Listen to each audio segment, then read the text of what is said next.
प्रिय विद्यार्थियों नमस्कार। प्यारे बच्चों, आज की कक्षा में हम कवि गिरिजा कुमार माथुर जी का संक्षिप्त जीवन परिचय और इनके द्वारा रचित कविता छायावत छूना का सार और व्याख्या का अध्ययन करेंगे। आप सबने ध्यान से समझना है। तो सबसे पहले हम समझते हैं कवि का संक्षिप्त जीवन परिचय।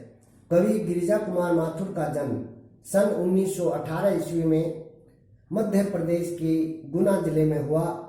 इनकी प्रारंभिक शिक्षा झांसी उत्तर प्रदेश में संपन्न हुई। इसके बाद इन्होंने एमए अंग्रेजी और एलएलबी की उपाधि लखनऊ से प्राप्त की। उपाधि प्राप्त करने के बाद इन्होंने कुछ समय के लिए वकालत की और उसके बाद आकाशवाणी और दूरदर्शन में काम करने लग गए। इनका निधन सन 1994 ईस्वी में हुआ, 1944 में। इनकी प्रमुख रचनाएं इस प्रकार हैं: नाश और निर्माण, धूप के धान, शीला पंख चमकीले, भीतरी नदी की यात्रा काव्य संग्रह है, जन्म कैद नाटक है और नई कविता सीमाएं और संभावनाएं, ये इनकी आलोचना है। यह है कवि का संक्षिप्त जीवन परिचय। अब समझ लेते हैं सारांश। कविता छाया मत छूना में कवि बताना चाहते हैं कि जीवन में सुख और दुख दोनों की उपस्थिति है।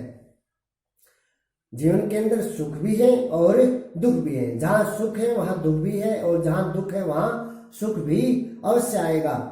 विगत के सुख को याद करके वर्तमान के दुख को और गहरा करना तर्क संगत नहीं है। क्या कहते हैं कवि कि भूतकाल के यानी अतीत के सुख को याद करके या अतीत की सुखदायक जो बातें हैं उनको याद करके वर्तमान के दुख को बढ़ाना या उस दुख को और गहरा करना सही बात नहीं है।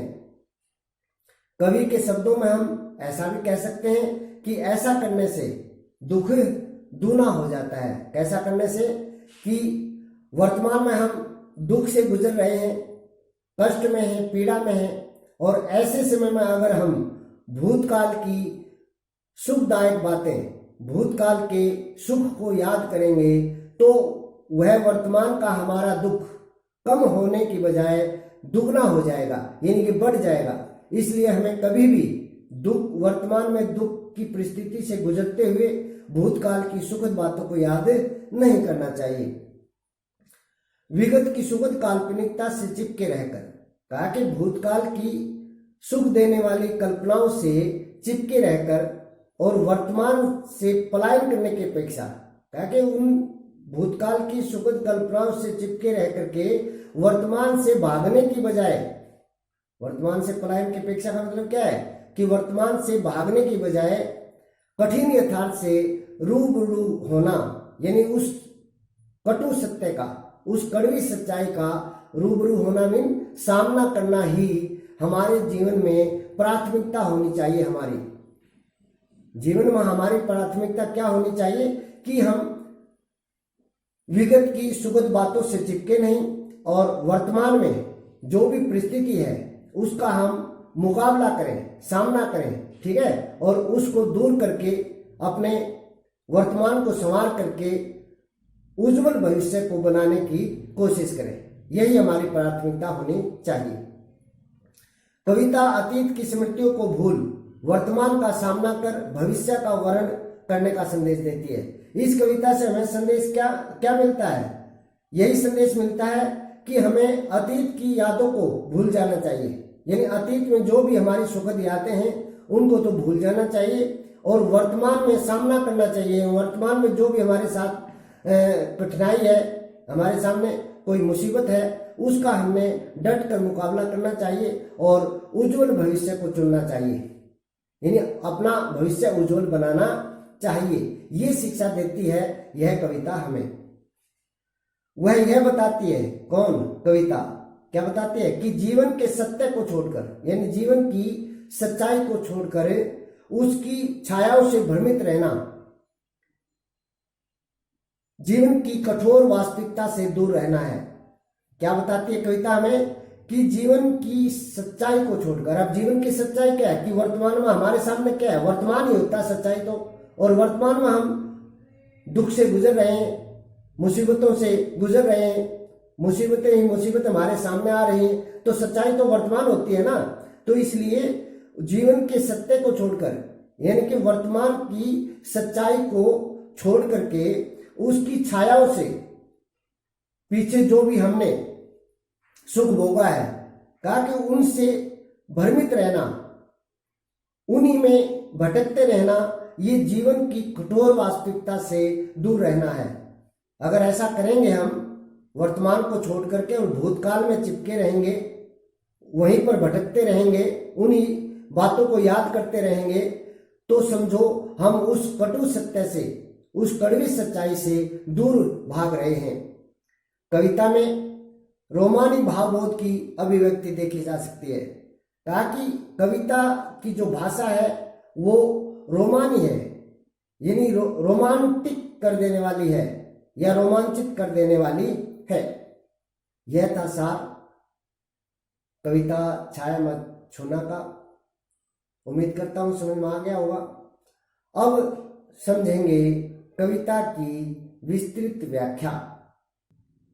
छाया मत छूना, छाया मत छूना मन होगा दुख दूना, जीवन में है सुरंग सुधियां सुहावनी, छवियों की चित्रगंध फैली मन भावनी, तन सुगंध शेष रही बीत गई यामिनी, कुंतल के फूलों की याद बनी चांदनी, भूली सी एक छुअन बनता हर जीवित क्षण।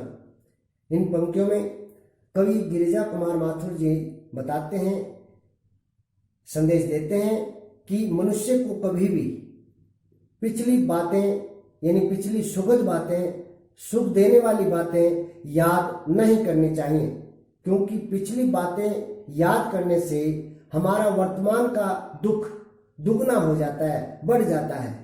और क्या क्या बताते हैं देखें। छाया मत छूना मन होगा दुख दूना, मन हे मेरे मन छाया मत छूना, कभी भी परछाइयों से चिपक कर मत रहना, अर्थात कभी भी अतीत की सुखद बातों को याद मत करना। होगा दुख दूना, क्यों नहीं करना याद, क्योंकि ऐसा करने से दुख, वर्तमान का दुख दूना होगा, यानी दुगना हो जाएगा, बढ़ जाएगा। जीवन में सुरंग सुधियां सुहावनी, जीवन में सुहावनी अच्छी लगने वाली अनेक सुरंग रंग बिरंगी सुधियां हैं, यानी यादें हैं। जीवन में अच्छी लगने वाली अनेक रंग बिरंगी यादें हैं, और उनके साथ साथ और क्या है, छवियों की चित्रगंध फैली मन भावनी, और चारों तरफ मन भावनी, मन को लुभाने वाली, मन को अच्छी लगने वाली चित्रगंध, चित्र की याद के साथ साथ, फोटो की याद के साथ साथ उसके आसपास की यादें भी फैली हुई हैं। तन सुगंध शेष रही बीत गई यामिनी, कहते हैं कि उस प्रेयसी के साथ जो तारों भरी रातें बिताई हैं वो तो बीत गई, यानी प्रेयसी के साथ बिताई गई रातें बीत गई हैं।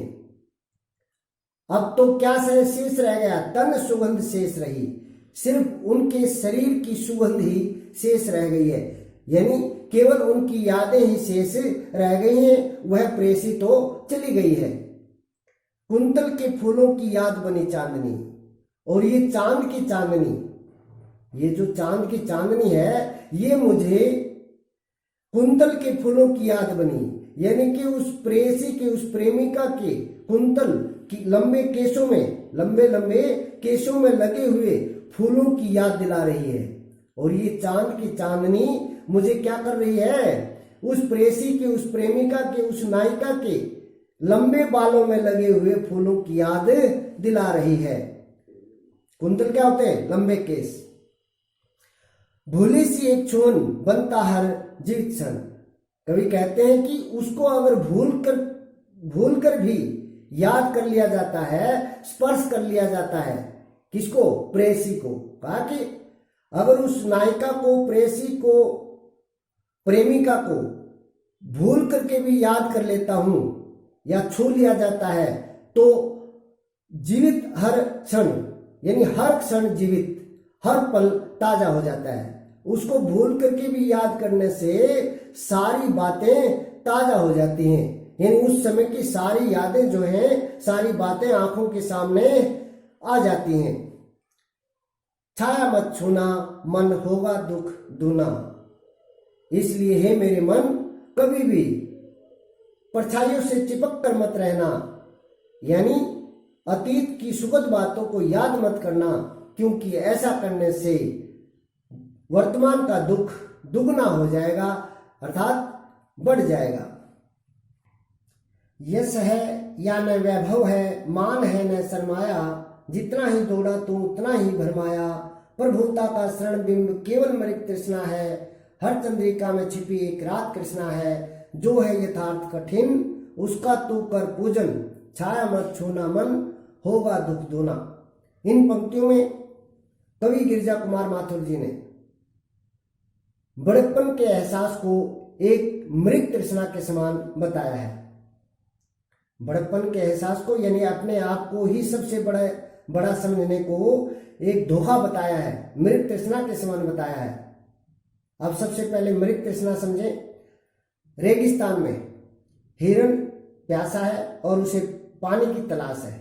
वह पानी की तलाश में पूरे रेगिस्तान में भटक जाता है, घूमता रहता है, लेकिन उसे कहीं भी पानी नहीं मिलता और उसे भ्रम होता है, क्योंकि रेगिस्तान में जो रेत है वह चमकती है, दूर से देखने पर ऐसे लगता है जैसे कि वहां पानी है। और जब वह हिरण वहां जाता है तो उसे पानी नहीं मिलता, चमकती हुई रेत मिलती है। फिर वह वहां से आगे देखता है तो वह फिर उसे ऐसा ही आभास होता है, ऐसा ही प्रतीत होता है कि जैसे पानी है। वहां पर भी जाता है तो वहां भी उसे धोखा ही मिलता है, ठीक है ना। और इस तरह से वह पूरे रेगिस्तान में पानी की तलाश में भटक जाता है, घूमता रहता है, लेकिन पानी बिल्कुल भी नहीं मिलता। केवल रेत, चमकती हुई रेत को ही वह पानी समझता है, इसलिए वह धोखे में रहता है। ठीक उसी प्रकार से मनुष्य भी कीर्ति प्राप्त करने में, धन संपदा प्राप्त करने में, बैंक बैलेंस जमा करने में लगा रहता है, ठीक है। वो उसी को सब कुछ समझता है, लेकिन होता कुछ नहीं। वो केवल जितना उनके पीछे दौड़ता है उतना ही मुसीबत में फंसता चला जाता है। ये बात यहाँ पर कवि ने मनुष्य को समझाने की कोशिश की है। यश है या न वैभव है, मान है न सरमाया। कहा कि न तो मनुष्य के लिए यश का महत्व है, न वैभव का है, और न इज्जत का है, तथा न ही जमा पूंजी का है। इनका कोई महत्व नहीं है। मनुष्य जितना भी इनके पीछे दौड़ता है, जितना ही दौड़ा तो उतना ही भरमाया। कहा कि ये कुछ भी नहीं है, तुच्छ है सब। इसलिए मनुष्य जितना भी तो इनके पीछे दौड़ेगा, इनको पाने की कोशिश करेगा, उतना ही दलदल में फंस जाएगा, यानी उतना ही रास्ते से भटक जाएगा। जितना ही दौड़ा तो उतना ही भरमाया। इसका मतलब क्या है? जितना तो इन सबके पीछे दौड़ेगा, यश के, वैभव के, मान के और जमा पूंजी के, बैंक बैलेंस जमा करने में लगा रहेगा, तो उतना ही तू भरमा जाएगा, यानी अपने रास्ते से भटक जाएगा, दलदल में फंस जाएगा। प्रभुता का शरण भी केवल मृग तृष्णा है, क्योंकि बड़प्पन का एहसास, प्रभुता का शरण बिंब का क्या अर्थ है? बड़प्पन का एहसास, क्योंकि बड़प्पन का एहसास केवल मृग तृष्णा है, यानी केवल एक धोखा है, उसमें सच्चाई थोड़ी सी भी नहीं है। हर चंद्रिका में छिपी एक रात कृष्णा है, और हर चांदनी रात में एक अंधेरी रात छिपी हुई है। कृष्णा क्या होते हैं? अंधेरी। हर चांदनी रात में एक अंधेरी रात छिपी हुई है। यहाँ पर चांदनी रात सुख का प्रतीक है और अंधेरी रात दुख का प्रतीक है। कहने का भाव क्या हुआ कि हर सुख के बाद दुख आना निश्चित है, हर सुख के बाद दुख आना निश्चित है। जो है यथार्थ कठिन उसका तू कर पूजन। इसलिए हे मनुष्य, तेरे सामने जो यथार्थ कठिन है, कठिन यथार्थ है, यानी कि कड़वा सच है, तेरे सामने जो कड़वी सच्चाई है उस कड़वी सच्चाई का तू कर पूजन, तू पूजन कर, यानी तू उस कड़वी सच्चाई को स्वीकार कर ले। अब कड़वी सच्चाई क्या है तेरे सामने कि वर्तमान में तेरे सामने दुख आया हुआ है, मुसीबतें आई हुई हैं, और तू पिछली बातों में अगर फंसा रहेगा, सुखद यादें ताजा करता रहेगा, तो तेरा ये दुख कम होने वाला नहीं है। ये तो कब कम होगा, जब तू इसका सामना करके, इसकी टक्कर लेकर के दूर करने की कोशिश करेगा, तब जाकर के ये दूर होगा। इसलिए तेरे सामने तो कड़वी सच्चाई ये दुख है, इसको तू स्वीकार कर। छाया मत छूना, मन होगा दुख दूना। इसलिए हे मेरे मन, कभी भी पिछली बातों से चिपक कर मत रहना, पिछली सुखद बातों को याद मत करना, क्योंकि ऐसा अगर करेगा तो तेरा दुख बढ़ जाएगा, दुगना हो जाएगा। क्लियर? आगे देखें। दुविधाहत साहस है, दिखता है पंथ नहीं, देह सुखी हो पर मन के दुख का अंत नहीं। दुख है न चांद खिला शरद रात आने पर, क्या हुआ जो खिला फूल रस बसंत जाने पर। जो न मिला भूल उसे, कर तू भविष्य वरण, छाया मत छूना, मन होगा दुख दूना। इन पंक्तियों में कवि ने बताया है कि जब मनुष्य चारों तरफ से मुसीबतों से घिर जाता है, उसके सामने मुसीबतें ही मुसीबतें आती हैं, तो उसका साथ हिम्मत भी, यानी साहस भी उसका साथ छोड़ने लगता है, उसकी हिम्मत टूटने लगती है। किस तरह से टूटते देखें। दुविधाहत साहस है, कहा कि असमंजस में पड़ने के कारण, मुसीबतों में फंसने के कारण साहस टूट रहा है, दिखता है पंथ नहीं, और चारों तरफ कहीं भी रास्ता दिखाई नहीं दे रहा है। पंथ क्या होता है? रास्ता। देह सुखी हो पर मन के दुख का अंत नहीं। कहते हैं कवि कि मनुष्य चाहे बाहरी तौर पर सुखी दिखाई देता हो, मोटा ताजा दिखाई देता हो, पर मन के दुख का अंत नहीं। पर उसके मन में, उसके अंतरात्मा में कितना दुख भरा हुआ है, उस चीज का कोई ठिकाना नहीं है, यानी उसके दुखों का अंत नहीं है। दुख है न चांद खिला शरद रात आने पर। क्यों ठिकाना नहीं है दुखों का? क्योंकि वह छोटी छोटी बातों को लेकर के दुखी हो जाता है। किस तरह से दुखी होता है? दुख है न चांद खिला शरद रात आने पर। कहा शरद ऋतु आ जाने पर भी जब पूर्णिमा का चंद्रमा नहीं खिलता है, शरद ऋतु आने पर भी जब पूर्णिमा का चंद्रमा नहीं खिलता है, तो इस बात का भी उसे दुख है। क्या हुआ जो खिला फूल रस बसंत जाने पर। और आनंद से भरी हुई या मस्ती से भरी हुई बसंत ऋतु के चले जाने के बाद फूल खिलने का क्या फायदा है, क्या लाभ है, इस चीज को भी सोचकर वह दुखी हो जाता है। जो न मिला भूल उसे, कर तू भविष्य वरण।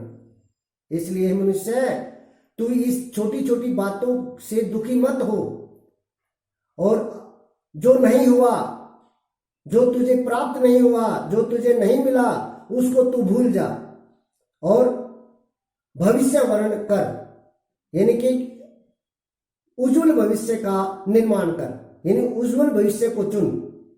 अब उज्जवल भविष्य कब बनेगा?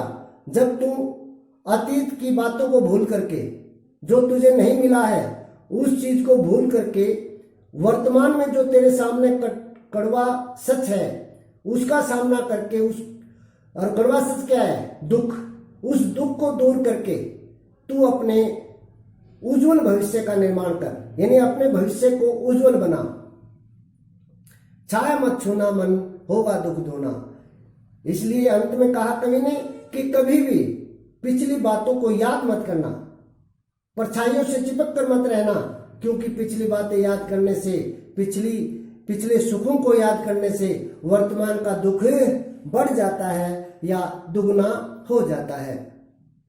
तो यह थी कविता छाया मत छूना की व्याख्या। उम्मीद करता हूं आपको पूरी कविता की व्याख्या समझ में आ गई होगी। अब आपने इस कविता की पूरी व्याख्या को दोबारा से ध्यानपूर्वक पढ़ करके समझना है और याद करना है। धन्यवाद।